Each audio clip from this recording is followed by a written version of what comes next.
Hi everyone, welcome back. Today we are going to be talking about all the trophies I earned last month. So this is the follow-up to the video that I made last month covering the 200 trophies that I earned in the month of March. People were pretty receptive to that. They seemed to enjoy it quite a bit, and so I figured, you know what?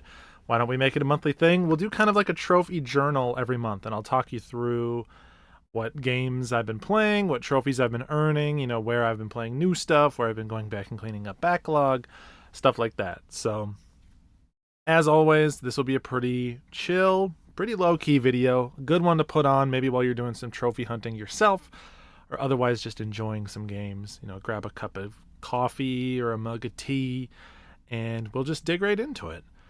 So, folks that watched that last video, and if you're interested to watch it, I'll throw it up in the corner. Folks that watched that last video will remember that the last game I talked about was Mirror's Edge Catalyst. And so I continued to play this right through kind of the beginning of April. And it looks like I ended up cleaning up the platinum as of April 8th. So April 8th, I finally was able to knock it out. I got everything done. Thankfully, again, I was returning to an old save, so I'd already beaten the game. I had finished all the missions. I'd actually gone back in, as I mentioned, in December and done the online trophies. And I was like, you know what? Why don't I just go ahead and clean this up? And so, really, the main thing that I had remaining that was like of any difficulty was the dashes, which, if you're not familiar, they're these kind of like short circuit races, A to B style races that you'll come across all throughout the open world. There's something like, I don't know, there's like 30 of them or something like that. And you have to get a 3-star rating, which is the best rating you can get on each of the dashes. The way that they're set up is there's sort of the path that they guide you down. There's like arrows or like runner vision that show you a direction to go. But if you follow that path, in most cases, it's impossible to get the 3-star. The 3-star requires a combination of pretty good execution, and you need to find shortcuts in order to do it. So I did a few of them on my own, probably some of the easier ones, honestly. I think I lucked into some of the easier ones, kind of the early game ones. And it worked out well enough, but I realized pretty quickly, like, I'm not familiar enough with this open world. Again, I'm returning to a save file that is, at this point, literally like 7 years old. I'm not familiar enough with the open world to really know kind of all the ins and outs and places to go. So I ended up looking up videos. There's a lot of good videos online for the different dashes that you need to do that show you kind of the optimal route or a good enough route to get the 3-star. And so I'd watch the videos. Again, each race is only like a minute to 2 minutes long. Kind of memorize the route, and then I would execute it myself. And in most cases, I was able to then get it within a couple of tries. There was one or two that were pretty tight, pretty tricky, where I tried it a couple dozen times and I only barely squeaked by with like, a quarter of a second or less on the timer. I was about to run out of time. But that was pretty fun to go through and do those. I actually really enjoyed those because it's just pure Mirror's Edge in the way that I appreciate. No enemies, no combat. I think the combat is the worst part of Mirror's Edge games. It's just pure platforming, which is really enjoyable. And then I had to do a bunch of other stuff too. I had to find all the collectibles, and I had to do a bunch of the like specific like move string trophies. So there's ones that are like, do a jump into a slide, into a quick turn, into a wall run, into a roll. And you just have to execute the right number of moves in the right places. Most of those are pretty easy to just kind of do. You just know what moves you need to do and execute them. There's one or two, specifically ones that involve like poles that you have to swing off of, where it feels like there's really only like one or two places in the game that it's actually possible to even do that. Because you need like, I need a pole, I need like a horizontal pole next to a wall I can run on with a vertical pole on the corner for me to swing around and, like a vent to land on. And then there's just like maybe one or two spots you can actually execute that series of moves. So for those ones, I looked that up too. But it was actually pretty enjoyable to go back and revisit this, and I think it did warm me to the game just a little bit. Now, it's kind of unfair because I never hated the game. I say Mirror's Edge Catalyst is like a strong 3-star game, 3 out of 5 stars.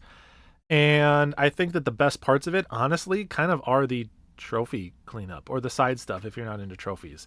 And so it's one of those cases where trophies benefit the game sometimes. And I was happy to go back and sort of reevaluate a bit. I don't know if I would bump it all the way up to a 4-star, but like it's like a 3-star with gusto. You know, it's a warm bowl of soup 3-star instead of a bitter cold 3-star.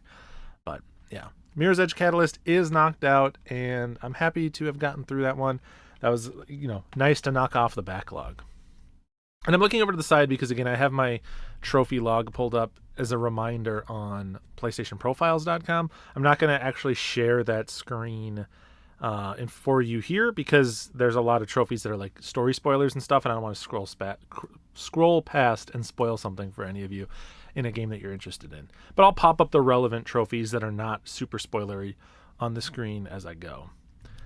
So then I moved on, and the next game that I decided I wanted to start playing was another one from my backlog, one that I had committed to, and that is Team Sonic Racing. So I bought this game right when it came out because I wanted to play the multiplayer. If you've ever played Sonic in All-Star Racing Transformed, there's 2 of them. Back on like the PS3 and 360, this is sort of a follow-up, you know, a spiritual successor to those. It's in the same lineage, obviously. It's a Sonic Racing game.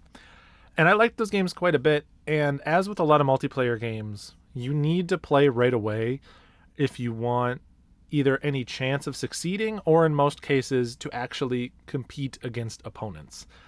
You know, the first month or 2 of any online game is the best time to play it because people don't know what the best strategies are. You know, they're still figuring out what the best cars are and the racers are and where all the shortcuts are and, you know, the optimal lines to take when driving around the course. All that stuff is being worked out, which means that you can improvise a little bit. You can do some of that learning yourself. And just generally, you stand more of a chance, and I think it makes for more varied matches. If you wait too long in a game's life cycle, usually it kind of filters down to just the diehards.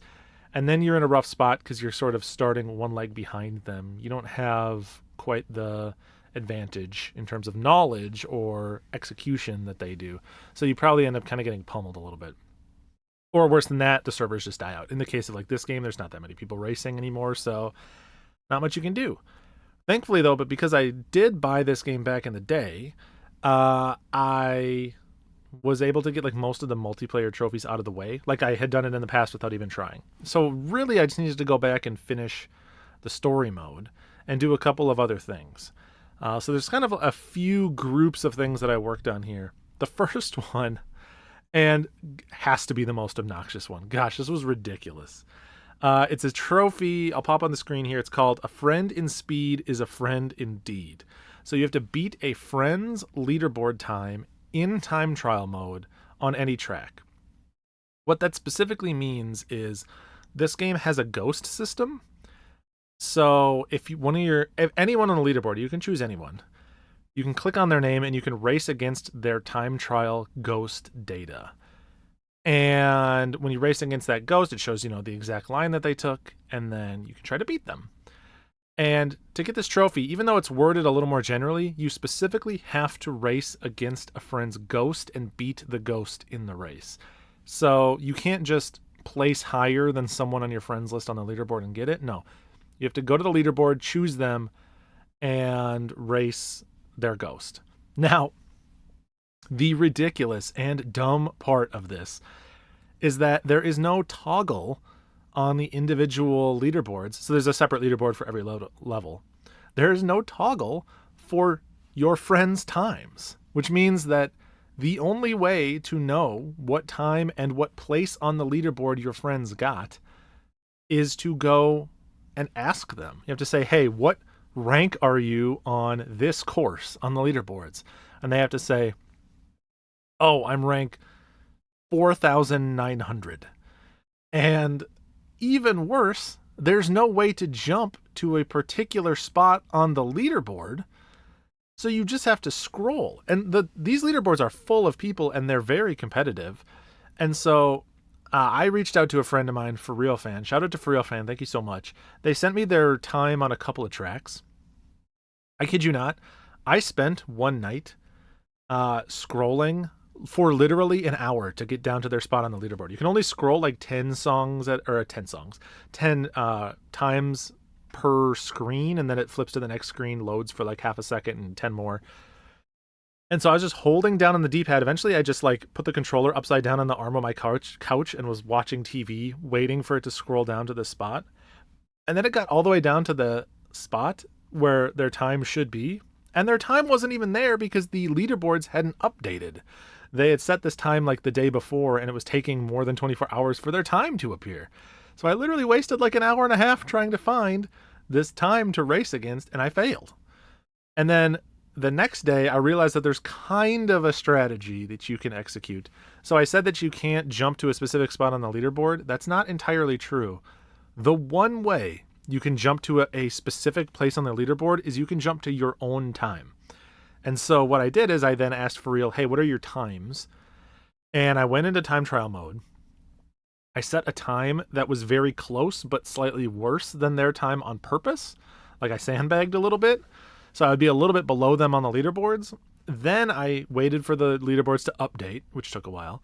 And then I could jump to my time and scroll back up and find their time to race against the ghost. So after doing it that way, a second separate day, I was finally able to find their ghost to race against. So ridiculous, obnoxious trophy to get. Very weird. There's a reason that particular trophy is ultra rare, probably because it's just such an inconvenience to go get. It's like a 3.84% on PSN profiles. But I did get it, and then after that, I jumped over and I switched to adventure mode, which was actually took a little bit of time because you need to beat every level in adventure mode, do 100% of all the optional objectives, and you have to beat everything twice. So you have to beat all the levels on hard mode, and then once you beat a level once on hard mode, you unlock the expert difficulty for that level, and then you have to beat it on expert mode. You have to do hard mode for some specific trophies. And you have to do expert mode because for each world that you beat all the tracks on expert, you unlock one like paint kit, like a color customize option for a car. And you have to unlock all the paint kits for a trophy. So I had to play through every level twice, do all the optional objectives. And, this is a mix of like, individual like target attacks, individual time attacks, regular races. And the worst ones were the Grand Prix, which you have to... it's a series of 4 races, and in every Grand Prix, one of the optional objectives is to collect a certain number of rings and have one person on your team come in first on each individual race in the Grand Prix, which is a little bit out of your control, right? Like if someone uses items on you and knocks you out, or if you're not in first and your teammates aren't doing well, if you are, deep into the Grand Prix and you mess that up, it's like, well, there it goes. So I had to replay Grand Prix a couple of times, knock that stuff out.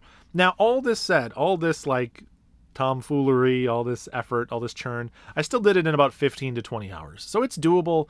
And there's a bunch of other like, optional stuff you have to do.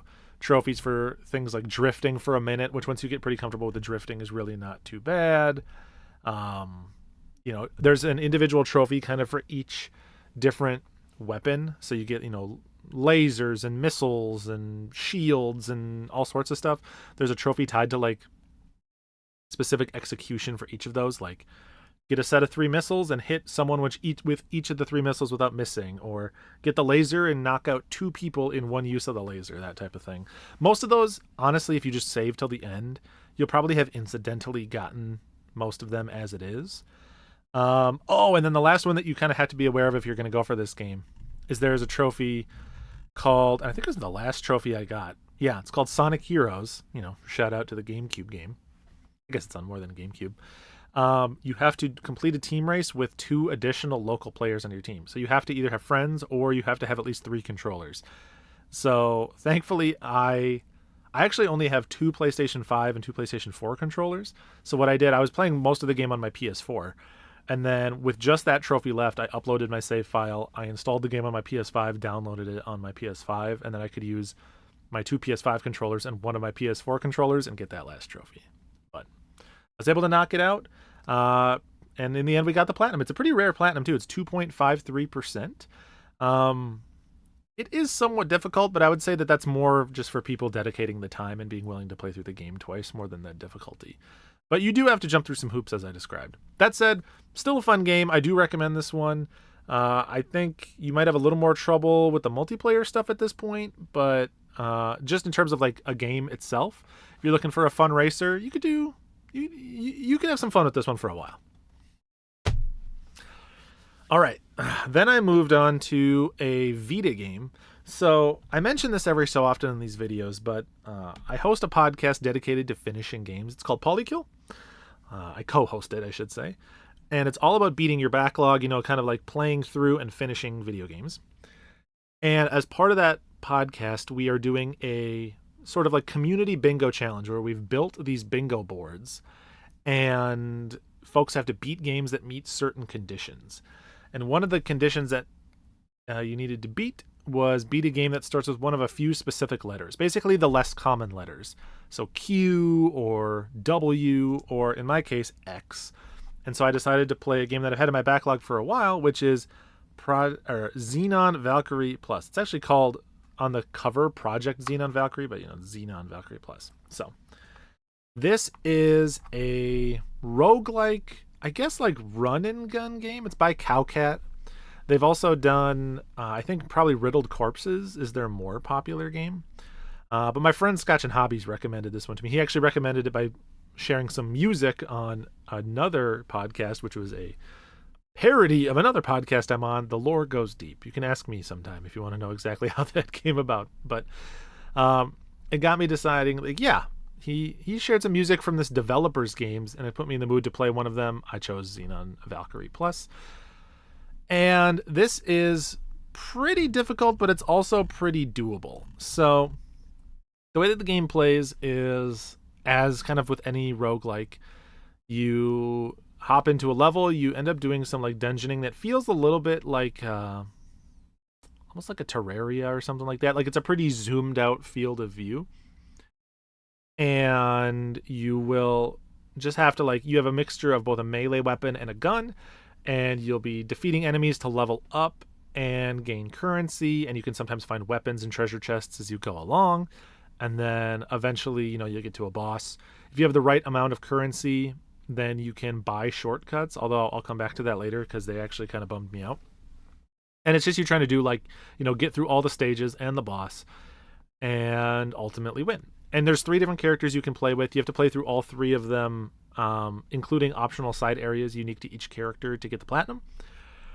And it really was not too difficult. Once you get into the rhythm of it, you can do pretty well. The problem with this game is that there's not a lot of systems in place to roguelike-ify things. So, you think of roguelike, meaning that there is a lot of permanent progression. So the more runs you do, the more you level your character, gain new abilities, new weapons, stuff like that, to give you better odds in your next run. That's not really the case here. You can buy, with the 1 permanent currency, you can buy weapons from the shop, but they don't become options for the new starting weapon. Instead, they become possibilities in the treasure chests that you'll find as you go. But the treasure chests aren't that common. And when you, as I got to them, I don't think I ever found one of the weapons that I bought in a treasure chest. So it just had no impact on my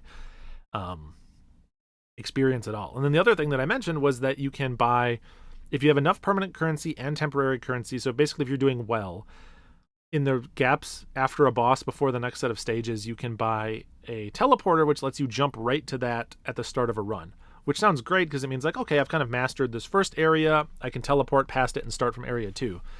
But the problem is there's that leveling system that I mentioned, and you are given some experience in some levels when you jump right to the next area, but you are not given enough to sort of justify where you should be if you had played through the levels naturally, and you have no new weapon. So when you start the new area, you're pretty underpowered and pretty weak. So you either have to be really patient and do a bunch of chip damage to enemies and hope that you find a good weapon, or just start the run over. And in terms of time efficiency, it felt better to just start runs over, because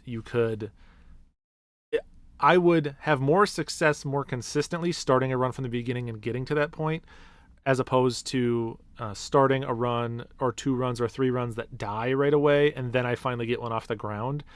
Like per hour, I was having more successful runs starting from the beginning. So there's essentially no meaningful, like natural progression. But as I said, you have to play through with each of the individual characters for respective trophies for them. You have to get to the max level, which is not particularly hard if you are doing a full run beginning to end. You have to do some side stuff and ultimately get like the true ending of the game. And it's really it's tough, but it's doable. It was a fun experience. I played through it in a couple of days, I think. I played through the majority of it in the middle of the month, and then I came back to it like a couple days later, and I was able to clean it up. So probably 10, 15 hours total in this game. The other thing to be aware of is the Vita port has really, really, really bad slowdown. Now, I did read that it's caused by like a memory leak. So apparently, if you close the game and reopen it, it improves the frame rate quite a bit. So maybe do that in between runs to help you out. But even at the beginning, the frame rate in some of the later areas is like really, really bad. There was a patch that I actually hadn't applied. I didn't realize that because I was playing with my Vita offline. And the patch supposedly fixes some of those performance issues. But I would say, honestly, if you're going to play it, just play the PlayStation 4 version. Or know that you're going to get kind of like a substandard experience on the Vita, which sucks because I love the Vita. But yeah, played through that one, got that platinum, and issues aside, it was a fun enough game. I don't regret my time with it, but it's not one that I would like highly recommend to people super often. All right, so then going into this next one, I have been in a little bit of the mood to clean up some multiplayer stuff. So now I was looking through my trophy list, and I was realizing, that back in like 2012, 2013, I wasn't that focused on trophy hunting all the time. Actually, I was actually more Xbox achievements at the time. And so there are some trophy or some platinums that I would love to have, but I just can't get because I didn't get the multiplayer trophies before the server shut down. A story we can probably all relate to. Some of the big ones there were Uncharted 2 and Uncharted 3. So I have the Uncharted 1 Platinum, and I have the Uncharted Golden Abyss Platinum on Vita, but I can't get 2 and I can't get 3 because I missed specific trophies. I never really played the multiplayer. Actually, I played the competitive multiplayer in 3. One of them has a trophy for doing a match in competitive and a match in cooperative, and I just never did the one in cooperative. But anyways, so I was looking through my list and being like, what games have online trophies that still have servers that I should just go knock out now before I get around to, or before the server shut down and I end up missing it again. And even though this one is not at like big risk of getting shut down, especially this mode, it put me in the mood to, looking at those Uncharteds, I popped in Uncharted 4. And I specifically cleaned up some of the multiplayer trophies in Uncharted 4. So there's a trophy for completing the introduction, which is just starting the multiplayer.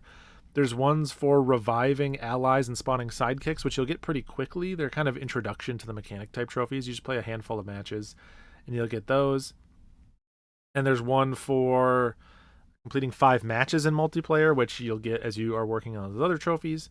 And then there's one for completing all the trials, which are basically like tutorials for all the different online mechanics on moderate difficulty or higher. So I just went basically in one morning, maybe across 2 mornings. I think I did all of the multiplayer matches I needed to do one morning, and then I did all the trials the next morning.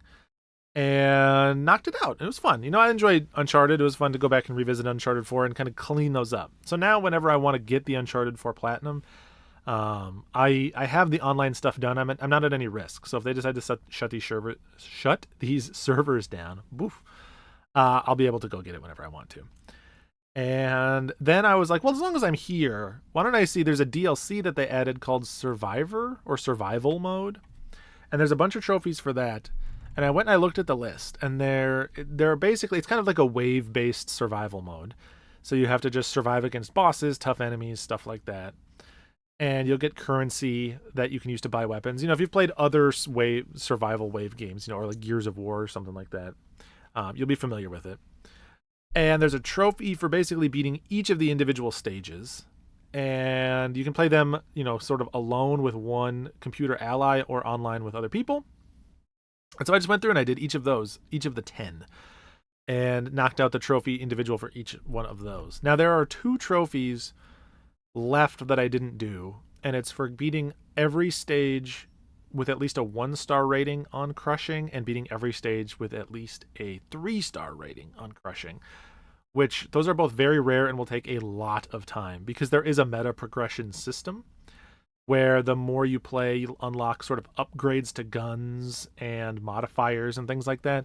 And you really, on crushing, you will need the best guns in order to succeed in the later levels in that mode.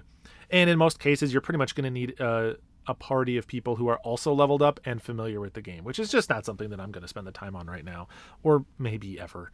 But I knocked out, 10 of the 12 trophies in that DLC, which at least brought up the completion percentage and, got some of them out of the way.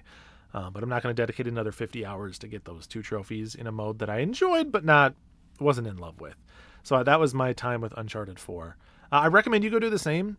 I was surprised there are still people playing the multiplayer. Like I played at my time, middle of the US, I played at like 7 in the morning, because that's when I was awake and had dropped my kid off at daycare.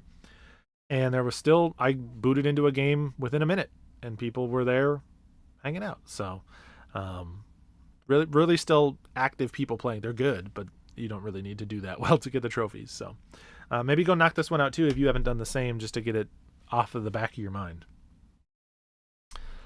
And then, as long as we are talking about Uncharted, I'll pull up the other game that I worked on from the backlog this time around, and that is Uncharted: The Lost Legacy. So I was in an Uncharted place. I had mentioned I have the first game, can't get the second, can't get the third. Well, I could get the remasters, I think, but I didn't get the PlayStation 3 versions. I have Golden Abyss, don't have 4. Now I do have Uncharted: The Lost Legacy. As part of that same bingo that I mentioned, that I'm doing for my other podcast, one of the squares in that bingo board is to re-beat a game on a higher difficulty than you've previously beaten it on. And I thought, well, that's perfect for Uncharted, because you got to beat the game on crushing in order to get the platinum. I've never done that on Lost Legacy, so I can go back, I can beat this game on crushing, knock out that bingo square, and then do some cleanup, and I can ultimately get the platinum.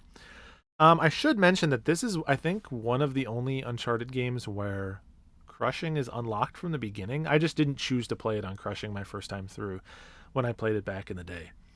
So you could do this in just one playthrough, but I did it in 2.